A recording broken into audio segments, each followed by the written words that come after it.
donc je m'appelle Jason Garitan, et donc je suis apiculteur. J'ai créé mon entreprise donc, qui s'appelle Weebee. Je l'ai créé en 2016, ouais, mi-2016. Ouais, j'ai créé mon entreprise en 2016, donc à la fin de mon master entrepreneuriat. J'ai décidé de me lancer en tant qu'apiculteur à mon compte et donc de proposer en fait l'installation de ruches sur les toits des entreprises. Donc ça c'est un service, c'est une prestation qui permet aux entreprises d'avoir un cadeau personnalisé à offrir à leurs collaborateurs, à leurs clients. Puis ça permet aussi de fédérer les équipes, puisque je propose aussi des animations pour les entreprises qui souhaitent. Et puis l'abeille est un beau symbole. Il y a ils sont souvent très curieux et ça permet de fédérer les équipes et de parler un peu d'autres choses, parler de choses un peu intéressantes. Et moi, ça me permet de sensibiliser sur les besoins de l'abeille, notamment sur une mortalité qui est un peu... donc tous les ans, on perd 30% de nos colonies d'abeilles. Donc dû à notre mode de production d'agriculture intensif. Donc voilà. Dans ta démarche, dans ton parcours, parce que là on a bien sorti une table ronde. Ouais. Est-ce que tu peux... Voilà, ouais. Donc j'ai fait une licence en économie et gestion. Après cette licence, j'ai arrêté des études pendant 1 an. Donc je suis parti en Europe de l'Est où j'ai travaillé un petit peu, puisque du coup ma femme est slovaque. Et donc je suis revenu et je savais que je voulais créer mon activité. Et donc j'ai fait le master IPE et à la fin de ce master-là, c'est là où je me suis lancé du coup dans la création de Weebee. Et comment t'es venu l'idée de créer cette... C'est une rencontre, ouais, c'est une rencontre qui m'a fait faire le pas, j'ai envie de dire. Je me suis plongé après une rencontre. J'ai rencontré le directeur régional de Carrefour qui recherchait en fait lui depuis déjà, alors je ne sais pas combien de temps, mais ils attendaient en fait, ils voulaient mettre des ruches sur le toit de leur magasin pour s'engager justement pour préserver l'abeille. Et tout à l'heure, tu voulais nous parler de la démarche aussi auprès des salariés de l'entreprise. Voilà. Ouais, voilà, donc l'idée de proposer des animations, c'est parce qu'on est à la rencontre des entreprises. Je rencontrais souvent une personne, peut-être des fois 2 personnes, et ces personnes-là étaient très curieuses, donc comme souvent toutes les personnes que je rencontre quand je parle d'abeilles. Donc je me suis dit, eh bien, proposer des animations aux salariés, ça permettrait d'un petit temps qui sortirait de l'ordinaire, quoi, afin de fédérer les équipes autour d'un projet, un petit peu autour d'un projet d'installation de ruches, qui permet aussi du coup de sensibiliser sur les besoins de l'abeille. C'est parti d'un besoin personnel aussi, une sensibilisation. Voilà, ouais. Et quelles sont les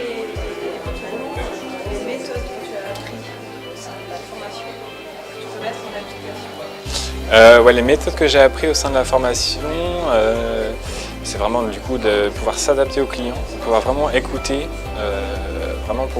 ce dont il a besoin, à partir de ses besoins, pouvoir ajuster moi mon offre. C'est vrai que je me souviens qu'au début mon offre elle n'était pas ajustée justement par rapport au client. Et c'est en multipliant les rencontres que je me suis dit le client il a besoin de pouvoir faire des animations en plus s'il décide. D'autres clients n'auront pas besoin de ça. Ça va dépendre. Après, il y a certains clients qui vont préférer avoir beaucoup de petits pots de miel, d'autres des gros pots de miel, enfin bon, des petites caractéristiques. En tout cas, c'est vrai qu'être à l'écoute du client et du marché, j'ai envie de dire plus généralement, pour pouvoir ajuster son offre, c'est quand même quelque chose de très important que j'ai appris au sein du master IPE. Ouais. Qu'est-ce que tu as appris d'autre alors?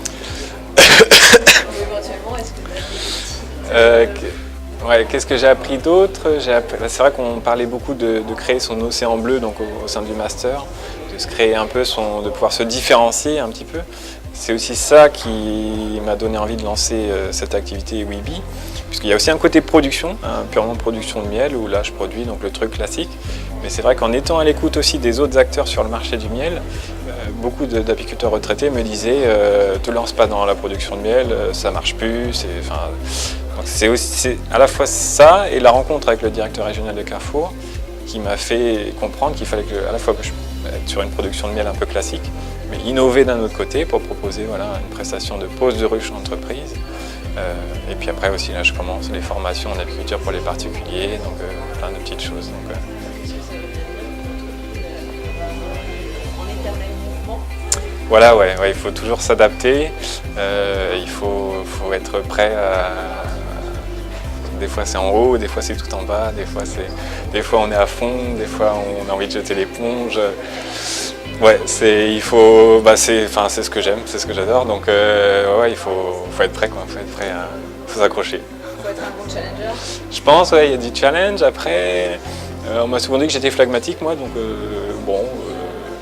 challenger, oui, mais pas que. Je pense que, voilà, challenger quand même, ouais, un peu. Et qu'est-ce que tu aurais envie de dire à des jeunes qui savent pas trop éventuellement si cette formation leur convient Ouais, pour être un peu vendeur, j'ai envie de dire que cette formation elle est vraiment encore mieux quand on a un projet. Moi, c'est vrai que c'était pas le projet de Weeby que j'avais porté pendant la formation, c'est un projet de création de centre de formation en anglais que je ne vais pas abandonner, peut-être que je le ferai plus tard. Mais du coup, c'est vrai qu'en ayant un projet, en rentrant dans ce master-là, ça permet en fait d'avoir un petit peu un côté pratique, même si c'est fictif, à allier avec le côté théorique du master.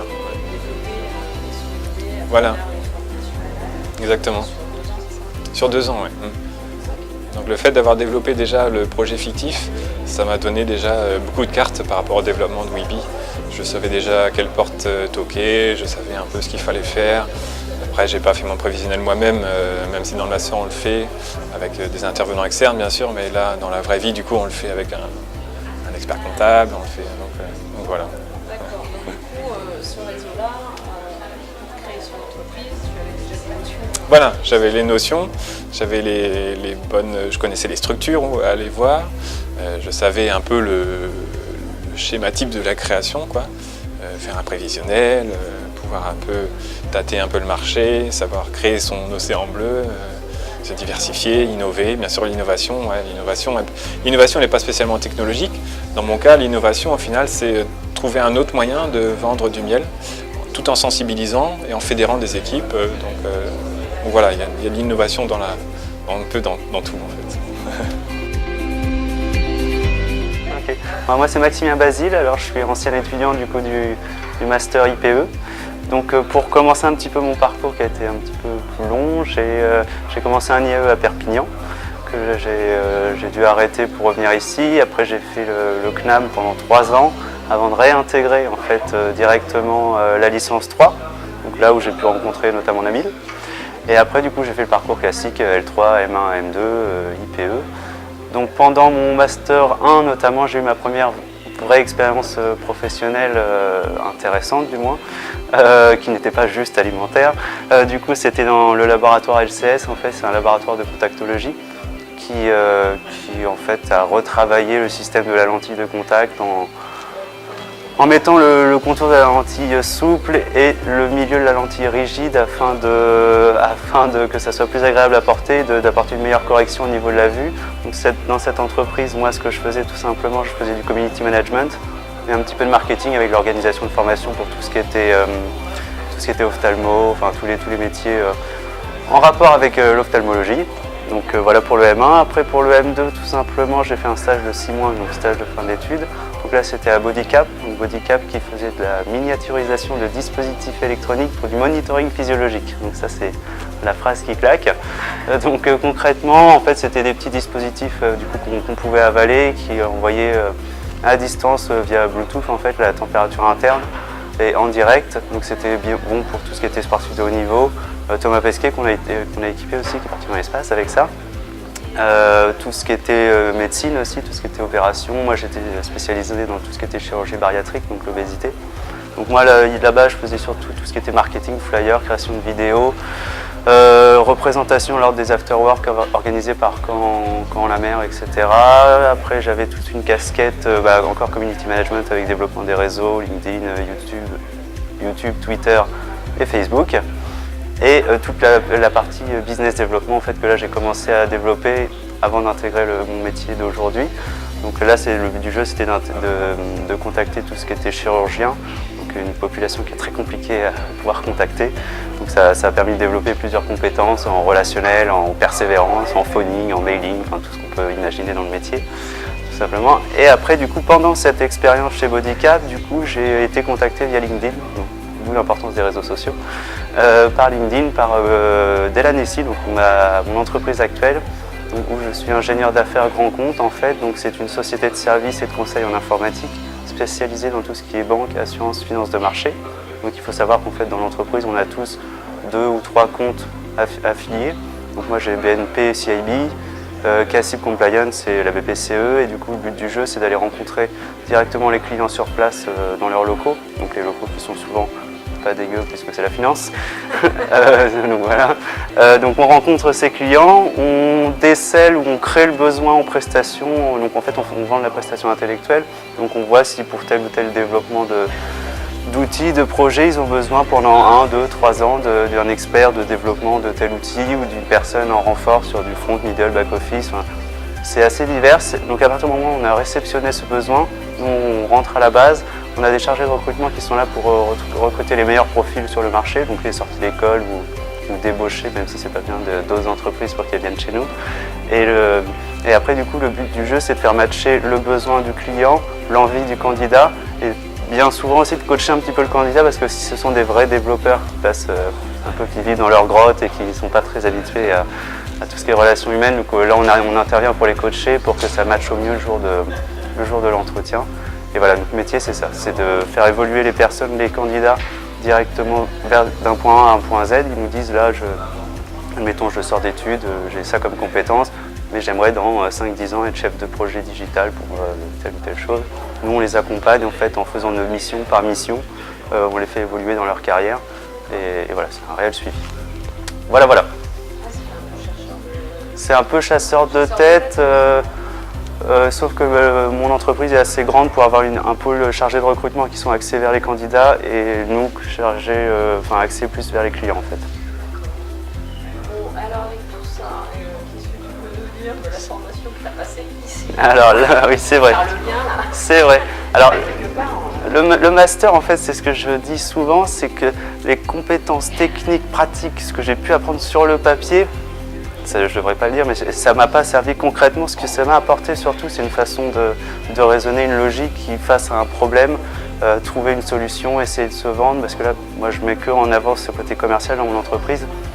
Et j'ai su de par les différentes... parce qu'il y a eu 4 entretiens pour entrer dans cette entreprise-là, et j'ai su de par ce qu'on nous a appris, comment gratter pour obtenir un poste ou quoi. Du coup, je me suis renseigné, j'ai été proactif, je suis vraiment rentré dans le sujet. Apparemment, ils ont apprécié la candidature depuis ce qu'ils m'ont pris. Mais voilà, moi, c'est surtout une façon de raisonner que je retiens de ce Master 2, et avec aussi le gros plus, parce que j'avais été accepté à l'IAE, qui est peut-être sur le papier un peu plus prestigieux, mais moi, je voulais vraiment du concret, ce que j'ai pu avoir ici, avec un projet, que ce soit fictif ou réel, mais vraiment quelque chose, une ligne de fond en fait, et à qui venaient se greffer tous les cours logiques en fait, pour partir d'une idée à développer une entreprise, donc que ça soit réel ou fictif, mais vraiment suivre tout ce cheminement et avoir...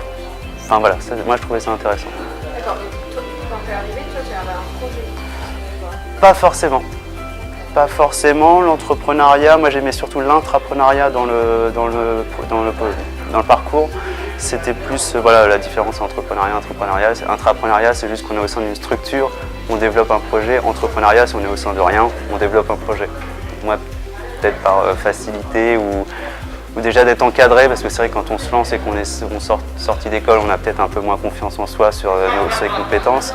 Mais du coup, là justement, l'intrapreneuriat m'intéressait énormément, de par les différents projets que j'ai pu mener, que ce soit mon mémoire ou d'autres choses à côté. Donc c'était vraiment cette casquette-là qui m'intéressait et que j'ai pu vraiment mettre en valeur, que ce soit un projet personnel pour me vendre moi dans une entreprise ou dans la vie de tous les jours. Enfin, moi je rencontre justement des personnes, des candidats qui sortent de BTS ou de licence ou de master. Moi j'ai l'impression que surtout les études c'est fait pour pouvoir canaliser un petit peu tout ce qu'on sait faire et pour les appliquer au mieux, vraiment s'approprier complètement les compétences qu'on peut avoir initialement. En fait. Oui, et surtout, est-ce qu'on peut avoir un discours rassurant pour les jeunes? Là, apparemment, mon métier, c'est un peu ça. C'est proposer, donner un métier au sein d'une entreprise, un poste, et puis sur peut-être aboutir finalement à la finalité. Ça, nous, on est là pour aider les personnes qui ne savent peut-être moins ce qu'ils veulent faire ou moins s'embêter parce que on leur prémâche le travail, mais ça, c'est largement possible de faire mon métier en le faisant tout seul. Moi, c'est ce que j'ai pu faire de par mes expériences.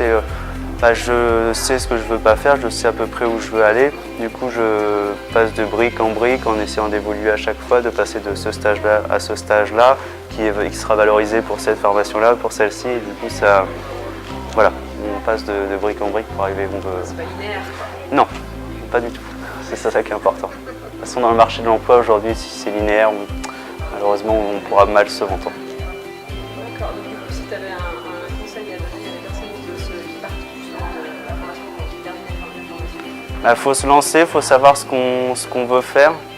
Il faut être transparent avec soi et puis voir aussi si on veut vraiment un métier ou est-ce qu'on veut le métier pour ce qu'il est ou pour l'image qu'il peut donner, mais il faut vraiment savoir ce qu'on veut faire. À partir de là, si on sait intimement que c'est ce qu'on veut faire, on se donnera on mettra toutes les chances de notre côté. Tout ce qu'on a pu voir aujourd'hui avec les tables rondes, d'être curieux, l'écoute active, de savoir exactement quand je postule à un poste, qu'est-ce que la personne attend.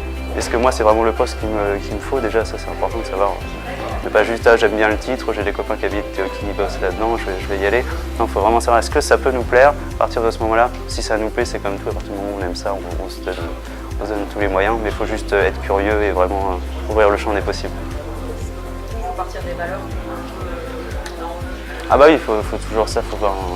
Ça ne marchera pas, de toute façon dans tous les cas ça ne marchera pas si ce n'est pas quelque chose qui nous anime vraiment dans le fond, c'est pas ce à quoi on aspire.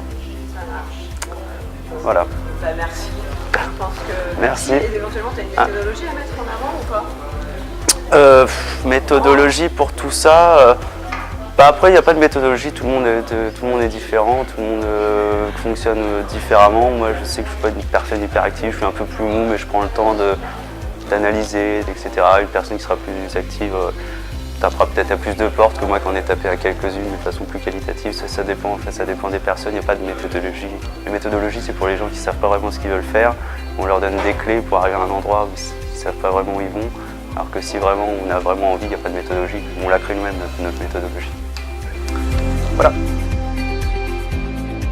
Donc Thierry Bouchard, consultant formateur, créateur de ma petite structure Prévidev, et donc j'interviens pour former nos jeunes à une matière que je désigne plutôt sous forme de mettre un peu de science dans le business, voilà, et qu'on appelle neuromanagement là pour le coup là sur IPE, voilà.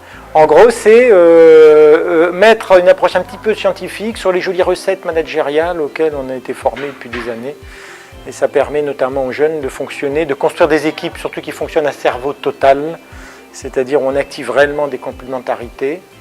Et en collectif, c'est comme ça qu'on est intelligent, c'est rarement seul. Et derrière, ça leur permet notamment dans le management, dans la communication, de bien comprendre, de mieux se synchroniser avec la façon dont est câblé, entre guillemets, les gens qu'ils rencontrent. Voilà, ça permet de s'adresser de la bonne façon à la bonne partie mentale, si je puis dire, de la personne qui est en face, et notamment quand ils vont rencontrer des banquiers, des partenaires ou autres. D'accord, oui, parce que vous avez plusieurs cas de figure en fait dans les candidats que vous avez, enfin les candidats, les étudiants. Oui, ouais, alors c'est assez récent ça, il y en a beaucoup qui veulent être accompagnateurs. Il y a 3-4 ans, la majorité des étudiants, ils voulaient se mettre à leur compte, monter une entreprise avec des collègues. Et maintenant, on voit monter la demande pour être accompagnateur, donc dans les chambres de commerce et autres. Très souvent, ce qui fait l'échec d'une création de PME, très souvent, c'est la personnalité en gros de l'entrepreneur, de celui qui a monté sa boîte. Nabil Khalil nous a fait une magnifique étude à ce sujet, avec une typologie très précise. Et très souvent, quand on analyse après coup, on ne regarde que les chiffres. Et on se dit c'est l'économique, c'est-à-dire la correspondance ou non au marché qui a planté la boîte. Ben non, parfois c'est le créateur qui a le nombril plus haut que le cerveau. Ça peut être le gars qui est paumé au moindre incident, qui n'a pas trop le profil pour aller en environnement complexe, inconnu. Ça peut être plein de choses liées à la personnalité. Alors ça, c'est un mouvement qui est en train de décoller, notamment dans l'accompagnement des entrepreneurs, et non plus faire un business plan avec des tableaux Excel et compagnie. Tout le monde sait que tous les projets, en général, plus vous les chiffrez, plus vous les bordez très précisément, et plus il se passera autre chose. Au bout de 2 ou 3 ans, il n'y a pas une entreprise, y compris la mienne, dont le fonctionnement correspond à ce qu'on a lancé au départ. Voilà. Et si on regarde sur 100 ans historiquement en France, comme je dis souvent, hormis la Tour Eiffel et le viaduc de Millau, il n'y a que 2 projets qui sont arrivés au bout, dans les budgets, dans les délais, et ça arrivait que 2 fois en 100 ans. Donc c'est pas mal d'apprendre en gros le côté adaptatif. C'est ce que j'appelle l'intelligence adaptative qu'on essaie de transmettre aux jeunes, plutôt qu'à les remplir le cerveau de données, de data. Ça, un ordinateur peut le faire. Voilà, c'est un peu le but de cet enseignement-là. Voilà, on se marre bien pendant quelques heures. Ils apprennent à débrayer les méthodes. En gros, c'est ça. On les formate bien sur des méthodes, tant mieux, il faut des outils. Mais en environnement inconnu, on leur apprend à débrayer ces méthodes et faire évoluer ensuite les méthodes. Mais pour les faire évoluer, il faut déjà les maîtriser, ça c'est le minimum. Mais il faut surtout apprendre quand et comment les débrayer pour ensuite modifier le business plan, par exemple. Le business plan initial et le business plan au moment du lancement, c'est déjà plus le même. Alors vous imaginez 5 ans après ce que ça donne dans le fonctionnement de la boîte. Voilà. Moyennant quoi ils capteront des opportunités au lieu d'essayer de se verrouiller sur un projet et qu'il n'en est plus un. Voilà, c'est un peu le principe. Okay. Qu'est-ce que vous auriez... Alors vous, ça fait 3 ans, et en 3 ans, la success story, les jeunes... Ah oui, il y en a pas mal. Ben, je suis ça, moi, avec Nabil. Moi, je suis sans touriste. Hein. Mais il y en a pas mal, dont un que vous avez interviewé, je crois, qui a eu l'idée d'aller monter des ruches, c'est-à-dire ce qu'il a vu faire et fiabiliser par son père, ben, il a compris que ça pouvait être une entreprise, et il a installé ça sur les toits des entreprises, donc on a ce genre de choses-là. Il y a des gens, mais je ne sais pas si on en a parlé aujourd'hui, qui ont monté un restaurant, mais le restaurant, étant donné que c'est du mètre carré immobilisé, ben, dans le restaurant vous allez manger, mais vous pouvez repartir avec les plats préparés de ce que vous avez mangé. Vous pouvez acheter les assiettes, les tables, les chaises, vous pouvez même acheter les tableaux qui sont mûrs. C'est pas con du tout. C'est un double fonds de commerce en fait. Ils sont revendeurs antiquaires et en même temps ils sont restaurateurs. En fait, ils rentabilisent les mètres carrés. Ça, c'est de l'innovation qui est, je ne sais pas si on peut parler d'innovation de rupture. Ils n'ont rien inventé d'extraordinaire. Ils ont juste pensé à croiser des modèles et à rentabiliser du mètre carré. Et voilà, je crois que c'est quelqu'un qui en parlait ici. J'avais vu ça. Voilà, il y en a un qui a monté des salles de sport là, mais où c'est pas juste le sport, c'est le coaching global. Donc il accompagne la personne et au physique et au mental. Oui, parce qu'on doit se revoir. Oui, parce qu'apprendre à décider en environnement incertain, c'est très exactement ce qu'on leur enseigne. C'est ça, c'est décider en environnement complexe, c'est-à-dire quand tout est évolutif, tout bouge, et vous n'avez jamais toutes les infos pour décider. Ça veut dire qu'il faut accepter le risque. Et le risque, bah, ça peut être des opportunités. Ça dépend juste du mental de la personne qui va en environnement risqué. Voilà, voilà. Donc, ça...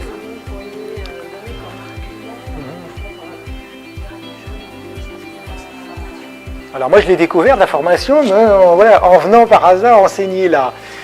Entre-temps, j'ai eu l'occasion de contacter nombre d'écoles dont je tairai le nom, qui sont des écoles, en gros, vous payez des inscriptions plusieurs milliers d'euros, c'est très cher, c'est très verrouillé, les programmes sont très verrouillés. Ça veut dire que derrière, vous formatez des gens, et là-dessus, ils sont très bons, ça fait des très bons contrôleurs de gestion, ça fait pas des entrepreneurs, quoi. Ne nous leurrons pas. Et en 20 ans de pratique commerciale, sur le terrain en commercial, j'en ai croisé 2. Voilà, c'est pourquoi le non-commerce, moi là-dessus, ça me fait toujours rire. Bon. C'est pas de leur faute, hein. Par contre ils sont très fiables sur des process, là-dessus ils sont très bons. Sur des capacités adaptatives, en IPE ils sont 10 fois meilleurs. Pourquoi? L'environnement universitaire est en lui-même extrêmement complexe. C'est, comme je dis, le bordel ambiant, entre guillemets, que l'on vit ici comme étudiant. Regardez ce qui se passe avec les taux d'abandon dans les 2 premières années. Ça enseigne à un jeune à avoir une capacité adaptative phénoménale. Il est souvent le dernier à le savoir parce qu'on ne lui dit jamais. Vous avez après ici des bacs plus 5 qui sont capables de parler juridique, qui sont capables de parler commercial, qui sont capables de parler de gestion de l'humain, et je sais que ça se fait rare. Ils sont les seuls à être capables de faire tout ça. Mais ils ne le savent pas, on ne leur a pas dit.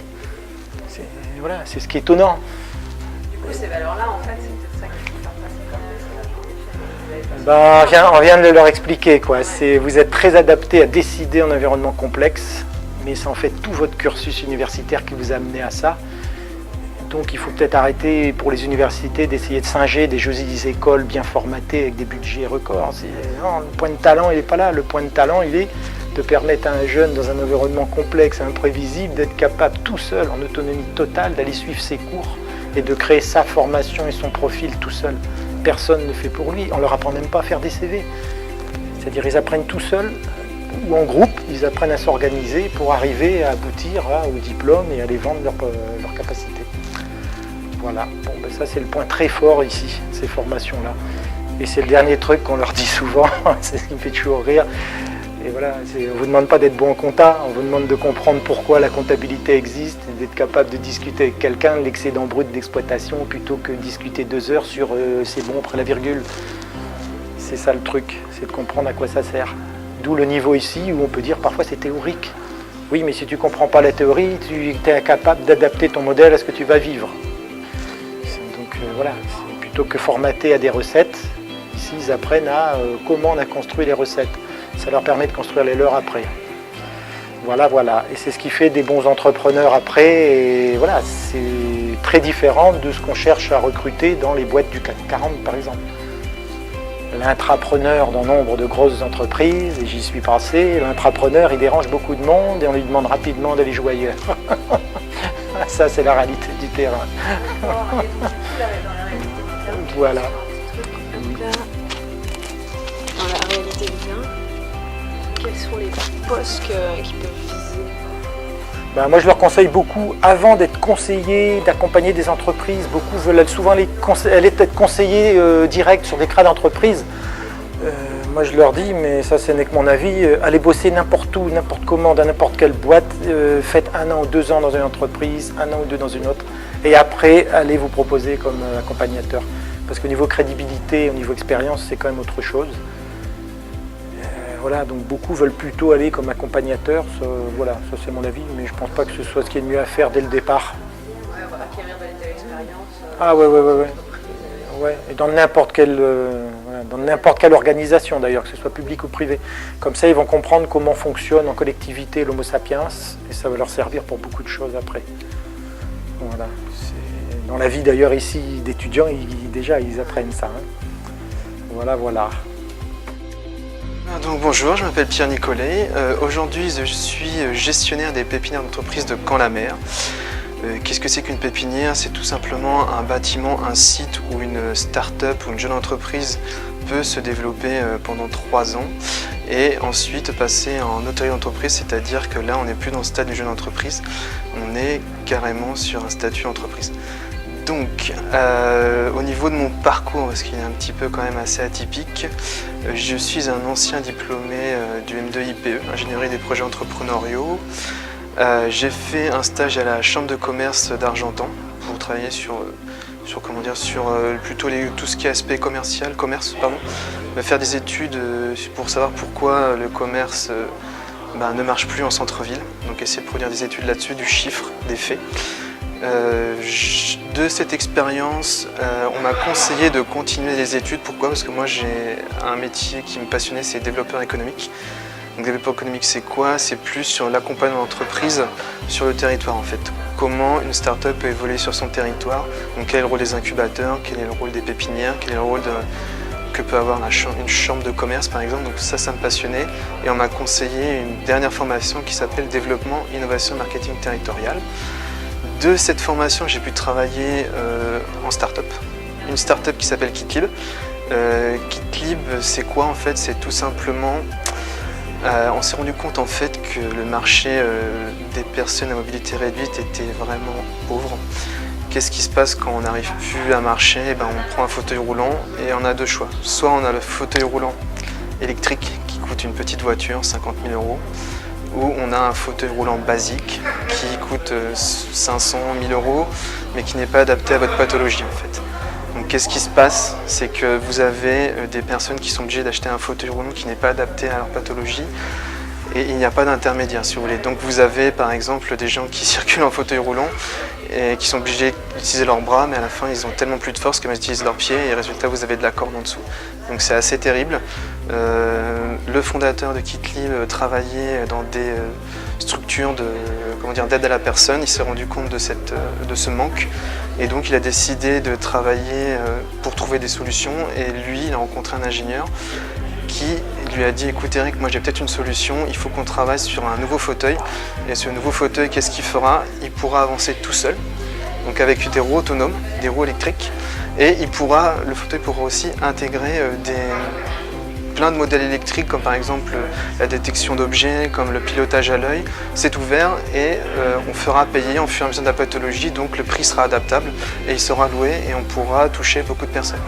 Donc j'ai eu la chance de travailler sur ce projet pendant 1 an. Je suis intervenu aujourd'hui pour faire un retour sur qu'est-ce que c'est le développement d'une start-up. Donc pour moi, qu'est-ce que c'est qu'une start-up? Une start-up, grossièrement, c'est une jeune entreprise innovante. Qu'est-ce que c'est que l'innovation? Ça ne veut rien dire, innovation. Un projet ESS peut très bien être innovant, ça on est d'accord. Une jeune entreprise innovante à haut potentiel qui n'a pas encore trouvé son marché. Ça veut dire que quand vous développez une start-up, en fait, on n'est pas une entreprise comme Google qui a déjà son marché, il faut qu'on la crée. Donc il y a plein de compétences à trouver là-bas. Eric, lui, ce qu'il s'occupait lui, c'est de commercialiser le produit. Moi, mon rôle, c'était de faire quoi? C'est de faire des études de marché pour lui donner un petit peu de billes. Une veille technologique pour savoir qu'est-ce qui se passe dans le monde et quels sont les potentiels concurrents. Il fallait aussi l'aider à produire des éléments financiers pour faire une levée de fonds. Il fallait faire de la communication, du marketing. Donc en fait, vous avez absolument tous les types de compétences qu'on doit avoir. Enfin, pas tous les types de compétences, mais on doit vraiment réunir beaucoup de métiers, quoi. Que dire d'autre? En fait, si vous voulez, quand on est en start-up, on se réveille en pensant au projet, on mange en pensant au projet et on dort en pensant au projet. C'est une aventure humaine assez extraordinaire. Une start-up peut réussir si jamais le fondateur croit au projet, ça c'est important. L'adéquation homme-projet est ultra importante. Le fait aussi que j'avais un manager qui était capable de me challenger. Pierre, est-ce que tu peux faire une étude de marché? T'en as déjà fait? Un petit peu, pas beaucoup. Est-ce que tu en as déjà fait sur le secteur technologique, d'Elsevier Économie? Non, fais-le. Ok, je l'ai fait. Faut aussi avoir toutes les compétences. En start-up, quand on démarre, on n'est pas nombreux, on est quoi? On est 2-3. Forcément, on n'a pas toutes les compétences, donc il faut savoir bien s'entourer. Donc bien s'entourer, c'est quoi? C'est aller voir les incubateurs, c'est aller voir les pôles de compétitivité, c'est aller voir d'autres professionnels. Et c'est surtout aussi s'entourer de personnes qui pourront faire prendre recul au projet. Donc c'est ça vraiment travailler en start-up pour moi. Aujourd'hui, je suis gestionnaire de pépinière d'entreprise où on accueille les start-up et tous les jours j'accompagne tous ces projets. Tous les jours on essaie de réfléchir au modèle, tous les jours on essaie d'apporter de la formation, de l'animation pour qu'on puisse réseauter et c'est vraiment très riche puisque tout projet est différent. Il n'y a pas qu'un seul modèle de réussite et c'est pour ça que le modèle start-up, je le conseille à tout le monde, quoi. Si vous êtes quelqu'un qui vous ennuyez très vite, le modèle start-up, vous aurez un puissant fond, vous aurez de quoi vous motiver toute votre vie, quoi. Donc voilà, le renouvellement. Exactement. Aucune idée n'est mauvaise, aucune idée n'est... En fait, il faut démontrer qu'elle est mauvaise et forcément vous apprenez de vos erreurs et c'est là que vous allez monter en compétence, quoi. Donc... Ok, tout ça. Et t'as fait quand même la formation, toi? Ouais. Tu pourrais nous dire ce qui pourrait...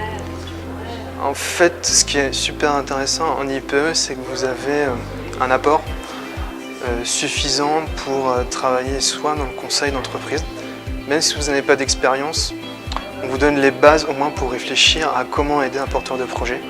C'est important parce qu'il faut être curieux tout le temps, que ce soit sur la stratégie, le commerce, le marketing, il y a des nouveaux métiers qui émergent. Et on vous donne toutes les clés en fait pour vraiment pouvoir y réfléchir et s'adapter. Ce qui est important aussi à dire à ce master, c'est qu'il est porté par un passionné. Et ça, c'est important parce que mine de rien, on peut côtoyer des gens qui n'y croient pas vraiment, qui font juste un cours de 9 heures. Et là, non, c'est pas le cas. Et au niveau professionnel, j'ai eu des opportunités tout de suite, mais il a fallu quand même que je me crée un réseau. Donc il ne faut vraiment pas hésiter à bouger. On vous donne le moyen de faire des start-up week-ends, des entrepreneuriales, il faut les faire. Parce que c'est là que vous pourrez vous confronter à ce que vous avez appris. Donc c'est ça qui est important aussi. Et vous êtes rentré dans la formation avec un projet ou pas? Alors moi, je suis rentré, pas comme un intrus, mais je ne savais pas quoi faire au début. Je savais juste que j'aimais l'entrepreneuriat parce que c'était, comme je le dis tout à l'heure, il y a toute chose est différente et on peut réfléchir à beaucoup de choses. Par contre, quand je suis rentré, on a tout de suite un projet fictif à faire et on l'a emmené très loin en fait. Donc on a pu quasiment toucher, de le rendre concret. C'était sur une application numérique. On a rencontré la CCI, on a rencontré des incubateurs, mais malheureusement notre développeur est parti en thèse. Et moi je faisais une dernière année, donc on n'a pas pu concrétiser, mais on a pu savoir ce que c'est qu'être entrepreneur pendant 1 an, en gros, pour ce master.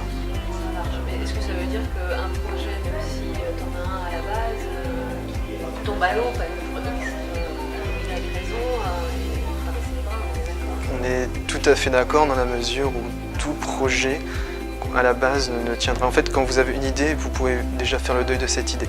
Pourquoi? Parce qu'en fait, on se rend compte qu'on n'est pas forcément adapté, on se rend compte que ça ne peut pas tenir, c'est pas possible, on a forcément des idées, mais il faut savoir se renouveler, il faut savoir s'adapter, il faut savoir aussi prendre du recul. Et l'échec fait progresser, ou en tout cas, on doit prendre l'échec comme une occasion de progresser, parce que la vie d'entrepreneur, en fait, c'est une remise en question constante, quoi. Et aussi bien dans mon projet fictif que dans le projet avec Eric, on a dû sans arrêt se réadapter et prendre les conseils de chaque personne qui est venue nous parler. Et il y a des conseils bienveillants et malveillants, il faut savoir faire la part des choses. Mais voilà, c'est toujours se remettre en question et surtout s'adapter à la personne à laquelle vous allez vendre votre produit, quoi, tout simplement. Ça marche. Et on a eu des questions là, Ouais. Est-ce qu'il y en a une qui t'a un peu pas déstabilisé, mais tu retiens laquelle tu vas répondre? Pas vraiment. Ce que je peux dire, c'est que par rapport, si je m'adresse à des étudiants, revenir sur le fait qu'il faut être curieux tout le temps. Il faut vouloir s'améliorer tout le temps. Et si on n'a pas d'expérience, eh ben, il faut qu'on ait une culture générale assez costaud, donc il faut lire. Il faut manger, si vous voulez vraiment être accompagnateur ou business développeur, il faut manger du projet. N'hésitez pas, il y a plein de lieux où l'entrepreneuriat est présent. Je fais les Startup Weekend, mais dans tout plein de formations, vous avez Pépite, vous avez les entrepreneuriales. Il faut y aller, il faut bouger et se créer sa propre expérience. Et même si vous n'avez jamais travaillé à Boston Consulting Group ou à Google, vous pouvez forcément apporter quelque chose à quelqu'un. Et ça passe par la culture générale, de l'apprentissage et d'exercice, quoi. Et ça, on peut le faire ça de chez soi ou en donnant un peu de son temps. C'est ce que j'ai fait, on me le rend bien pour l'instant. Voilà. Donc Mélanie Mouchel, donc j'ai commencé par quoi? J'ai commencé par un bac STG. Ensuite j'ai fait un diplôme de compta et de gestion pendant 2 ans. J'ai pas réussi ma deuxième année et on ne peut pas redoubler, donc j'ai arrêté. Je suis partie en licence AES, puis en master 1 AES, master 2 IPE et puis du coup j'avais pas envie de rester en Normandie, mais j'avais pas de réseau en dehors de la Normandie, donc j'ai fait un job un peu alimentaire, c'est-à-dire que j'ai bossé chez Armatis en tant que téléconseillère. Et au bout de 7 mois, c'était pas facile comme job, donc j'ai arrêté. Ça m'a permis d'apprendre à poser ma voix, à rester zen, diplomate, ce qui était très intéressant dans le métier de conseiller en création, du coup, qui m'a beaucoup servi. Au bout de 2 mois, du coup, j'ai été embauchée chez BGE. J'ai arrêté au mois de septembre parce que ça ne me correspondait pas forcément. Et du coup, au bout de 10 jours, j'étais prise à la CCI. Donc maintenant, je suis conseillère création à la CCI de Mayenne.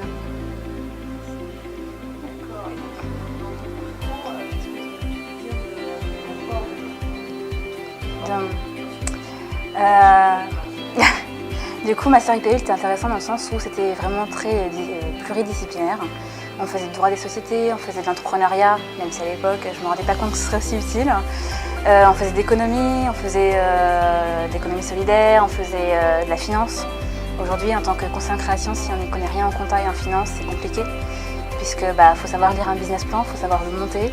Il faut connaître le droit des sociétés, il faut connaître le système de droit international pour les personnes qui veulent s'exporter, etc. Donc voilà, c'était l'avantage de la formation, c'est qu'on voyait vraiment beaucoup de choses en très peu de temps, certes, mais de façon assez approfondie, avec des personnes qui étaient dans le milieu déjà pour certains. Tout ce qui était gestion de relations clients, c'était un comptable qui venait, donc c'était intéressant aussi. Et puis on a des profs qui ont aussi de l'expérience dans ce domaine-là, donc voilà.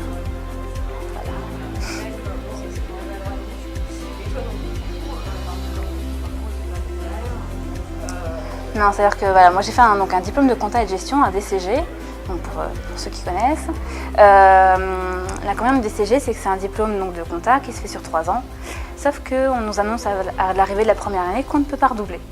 Donc c'est où ça passe ou que ça casse. La fin de ma deuxième année, suite à des problèmes de famille, j'ai pas pu finir l'année et du coup donc je suis partie en licence AES. En fait, j'ai tout recommencé à zéro.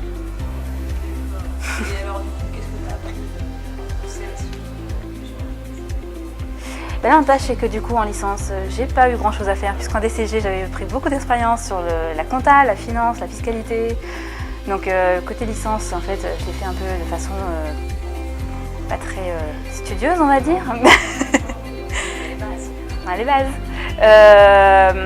Après, donc, je suis partie en Master 1 AES, où là, c'était un petit peu plus compliqué. J'ai un peu plus bossé. En Master 2, où là, j'ai bûché pour la première fois de ma vie, vraiment. Et qu'est-ce que tu apprends de tout ça alors Que ça aurait été bien que je bosse plus les cours de Nabil. Parce que pour le coup, le côté entrepreneuriat, business model, canvas, etc., on se dit oui, bon, bah, c'est bien un principe, mais est-ce qu'on s'en sert vraiment dans la vie? Et en fait, oui, je m'en sers tous les jours en tant que conseillère.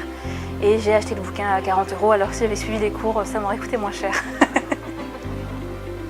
Et qu'est-ce que tu aurais envie de dire qui ne savent pas trop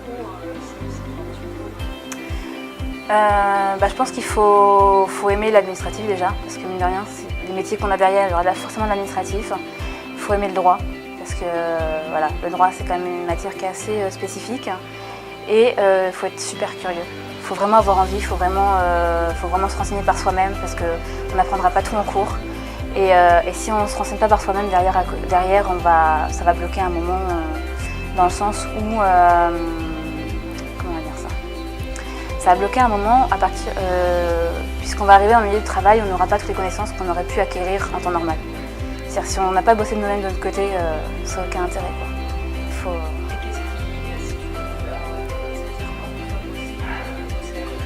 Ça veut dire le site de l'AFE par exemple, l'AFE Création, c'était la PCE à l'époque où moi je faisais mon master. C'est-à-dire que voilà, on nous présente en cours, si on n'est pas de nous-mêmes, on ne va pas fouiller, on ne va pas voir comment ça fonctionne, on va voir toutes les spécificités qu'on n'a pas pu voir en cours, par exemple en droit des sociétés. On va nous expliquer comment fonctionne une micro, comment fonctionne une société, mais on ne va pas nous dire toutes les spécificités, par exemple de la TVA, des choses comme ça. Et si ça, on ne va pas nous-mêmes, au moment où on arrive dans le milieu du travail, en fait, on n'a pas toutes les connaissances qu'il faudrait. Et c'est un peu dommage. Est-ce que approfondir certaines matières, ce serait pas... Parce qu'il y a une question à un moment donné Oui. comme ça. Moi, ce que j'ai regretté quand je suis arrivée dans le milieu du travail, rien que pour mon stage, c'est que j'étais pas prête à faire des entretiens avec des porteurs. C'est-à-dire que j'avais absolument jamais eu de créateur en face de moi, j'avais jamais été en situation de recevoir quelqu'un et de me dire qu'est-ce qu'il faut que je lui dise. Et rien que la posture, on l'apprend, on a des cours pour ça, de rien que serrer la main, etc. Je suis d'accord, c'est super et je pense que ça, il faut continuer. Mais la posture on reçoit quelqu'un qu'on ne connaît pas, parce que le faire en classe avec les camarades de classe, je pense pas que ça a le même impact, mais se dire on arrive à un entretien en face de quelqu'un qu'on ne connaît pas, il faut répondre à toutes ces questions sur le domaine de l'entrepreneuriat, je pense que ce serait des mises en situation qui pourraient être intéressantes à faire. D'accord, donc des projets tutorés, vous en avez fait quand même ce genre de projet? Alors, moi il y a 2 ans non, apparemment j'ai compris qu'il y en avait maintenant. Moi il y a 2 ans en fait le seul projet qu'on avait, par contre je trouvais ça génial, c'était tout ce qui était mini-entreprise. C'est-à-dire c'était les collégiens qui faisaient des entreprises.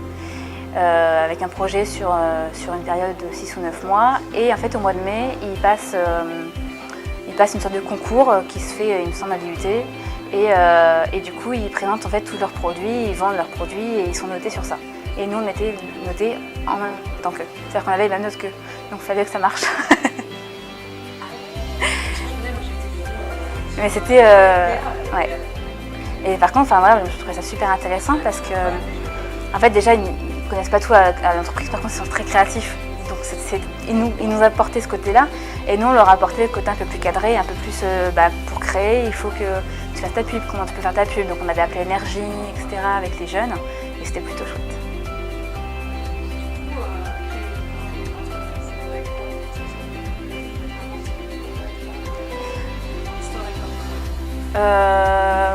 Faut être en adéquation avec le marché déjà, la première chose.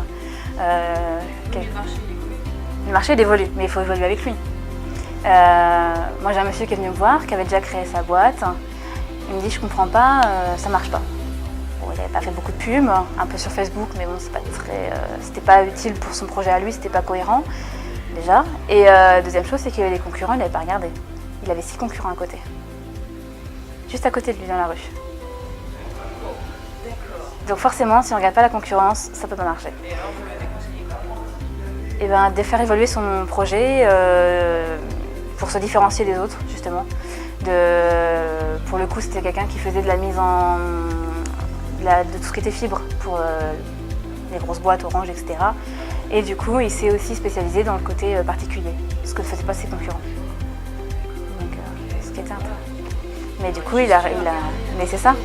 Et le problème, ça, aujourd'hui, c'est faut être conscient de ses propres capacités. Ça, c'est quand même la première chose, ce qui n'est pas toujours le cas, malheureusement. Hier, j'ai vu un monsieur qui avait 60 ans, qui voulait monter un kebab, qui était chômeur et qui n'avait pas d'apport. À cet âge-là, tout seul, sachant qu'il y a 50 kebabs à côté, pour avoir des financements, c'est compliqué. À Laval. À Laval, il y a beaucoup de kebabs. C'est un exemple parmi tant d'autres, mais c'est vrai que des personnes qui arrivent... moi, j'ai une dame qui était en esthétique, qui voulait faire de l'onglerie. Alors, je lui dis d'accord, mais quoi? Du nail art avec du vernis, du semi-permanent, du gel, quel type d'onglerie? Je sais pas de quoi vous me parlez. Elle ne savait même pas ce que c'était que du semi-permanent ou du gel. Je connais parce que j'ai une sœur esthéticienne, mais quand on veut faire dans ce domaine-là, forcément, il faut savoir un minimum de quoi on parle.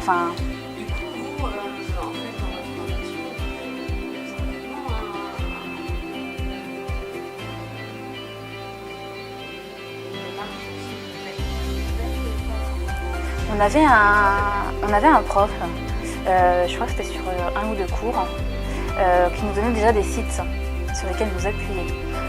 Par exemple, ça me fait sourire parce que maintenant je ne voyais plus de Quant. Quant, il nous en a parlé il y a 2 ans déjà. Du coup, ça me fait rire maintenant quand je ne voyais plus. Je me dis, ah tiens, ils sont bien développés, mais c'est l'équivalent Google, mais national, français. Il y avait pas mal de sites sur la recherche d'entreprises, des sociétés, savoir si elles sont matriculées, combien elles ont de salariés, etc. Ça s'est développé avec le temps, forcément. Par exemple, l'INSEE a ouvert son compte gratuitement, etc. Mais à l'époque, par exemple, société.com, rien que savoir ça, que ça existait, c'était bien de le savoir. Rien que pour faire des recherches de stage, quand on va aller dans une boîte, c'est bien de savoir si c'est une grosse boîte, une petite boîte, il y a des salariés, pas de salariés, quelle forme ça a, etc. Donc voilà. Et ça, oui, on avait un prof qui nous expliquait qu'est-ce que c'est que la veille informationnelle, comment on faisait, les newsletters, rien que ça, c'est de la base, mais s'inscrire sur le newsletter de l'AFE, je l'ai fait quand j'étais étudiante et aujourd'hui ça me sert toujours. Donc les réseaux sociaux, LinkedIn, à l'époque je me disais ouais sans plus, j'ai pas trop de réseau. Ouais, le réseau il se développe aussi grâce à ça. Encore hier j'ai reçu une offre d'emploi sur LinkedIn. Ça me fait rire parce que bon, c'est BGE donc ça m'intéresse pas, mais on coupera ça, on coupe pas ça. On coupe ça. Mais voilà, les réseaux sociaux aujourd'hui, Facebook, ça va, c'est important pour tout ce qui va être communication. Pour un professionnel qui va être dans des domaines alimentaires, par exemple, faire sa pub sur Facebook auprès des personnes d'une trentaine d'années, ça marche bien. S'il veut toucher les plus jeunes, il faut aller sur Instagram. Voilà, les réseaux sociaux, ils ont des codes aussi et il faut les connaître. Donc c'est intéressant. C'est sur le tas. On apprend ça au fur et à mesure avec les collègues qui sont dans la communication.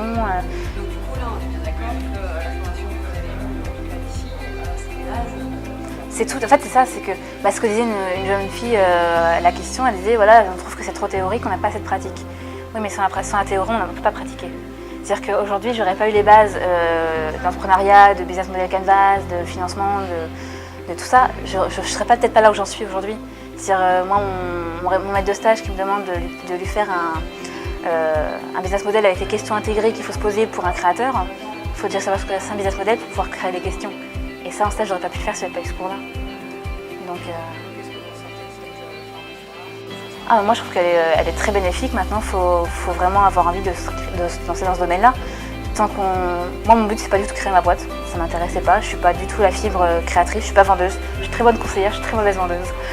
Donc, voilà, moi, mon but, c'était vraiment de faire du conseil et d'aider les entreprises au maximum, pas de me lancer à mon compte.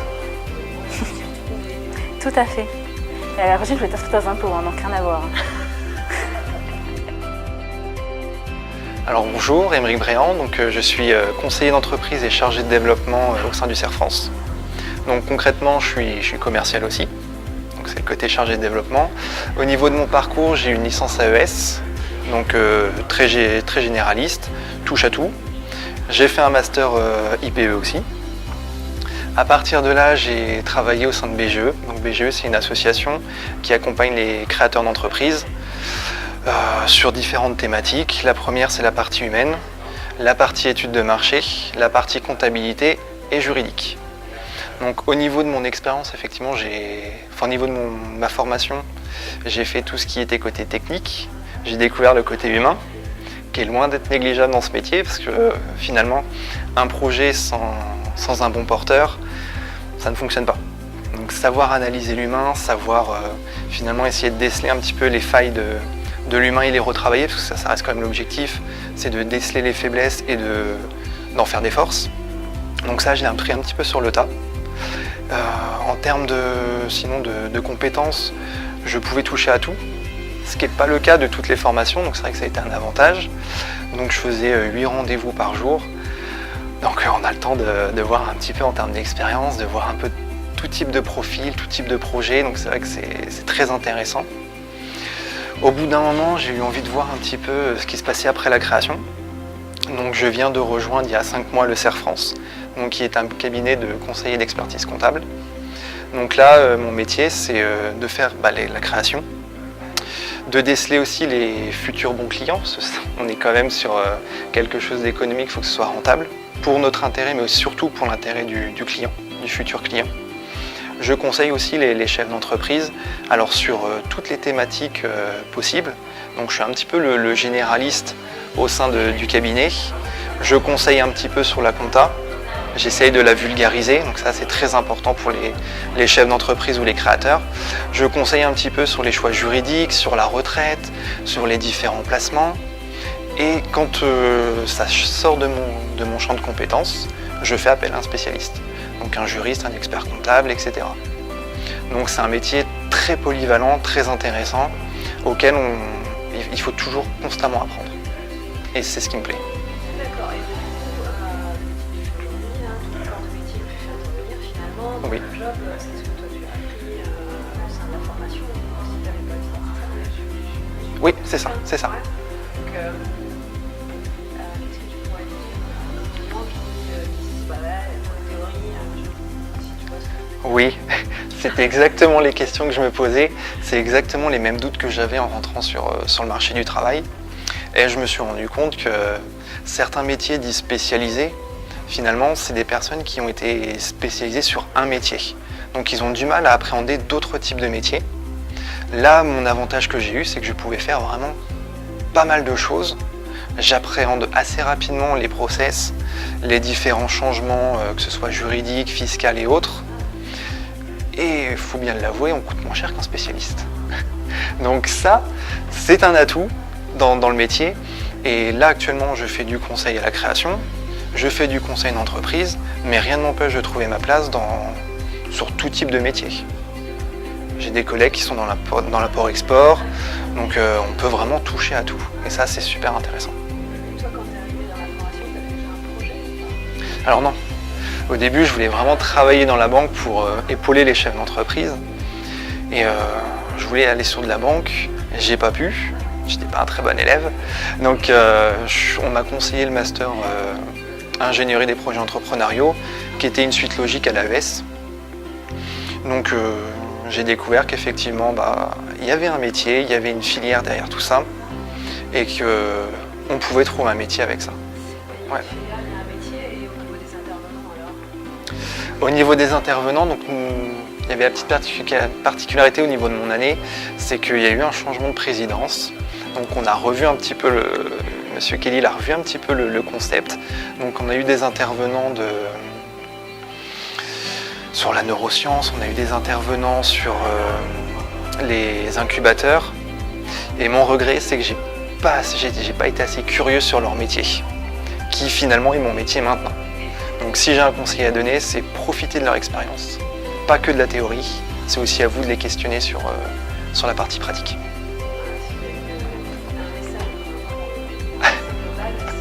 Oui, ne pas hésiter, c'est ça. C'est le cœur du métier, de toute façon. La curiosité. C'est-à-dire.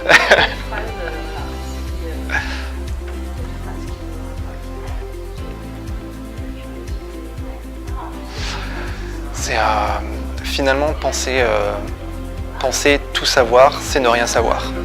Toujours se remettre en question.